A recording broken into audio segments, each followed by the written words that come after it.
ইসরায়েলের ৩ গুরুত্বপূর্ণ স্থাপনায় ড্রোন ও ক্ষেপণাস্ত্র হামলা চালিয়েছে ইয়েমেন। মধ্যপ্রাচ্যের উত্তেজনা নতুন মোড় নিয়েছে। হুতি নিয়ন্ত্রিত ইয়েমেনি সশস্ত্র বাহিনী ইসরায়েলের ৩টি অতি গুরুত্বপূর্ণ স্থাপনায় ব্যালিস্টিক ক্ষেপণাস্ত্র ও ড্রোন হামলা চালিয়েছে। ১৬ জুলাই হুতি মুখপাত্র ব্রিগেডিয়ার জেনারেল ইয়াহিয়া সারি এক বিবৃতিতে এই হামলার দায়িত্ব স্বীকার করেন। হামলার টার্গেট ছিল ইসরায়েলের প্রধান আন্তর্জাতিক বিমানবন্দর বেন গুরিয়ান, নেগেভের একটি সামরিক ঘাঁটি এবং লোহিত সাগর উপকূলে অবস্থিত ইলাত বন্দর। প্রথম দফায় হামলায় জুলফিকার নামের একটি ব্যালিস্টিক ক্ষেপণাস্ত্র দিয়ে বিমানবন্দরে আঘাত আনা হয়। এরপর ৪টি সশস্ত্র ড্রোন দিয়ে অপর দুটি স্থাপনায় হামলা চালানো হয়।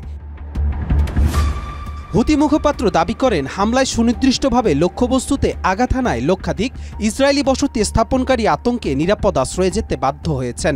তিনি আরও বলেন, গাজায় চলমান গণহত্যার প্রতিক্রিয়ায় ইয়েমেন সামরিক অভিযান আরও বিস্তৃত করতে প্রস্তুত। এই হামলার পেছনে আরেকটি প্রেক্ষাপটও রয়েছে। ইসরায়েলের ইলাত বন্দর কার্যত অচল হয়ে পড়েছে হুতিদের আরোপিত নৌ অবরোধে।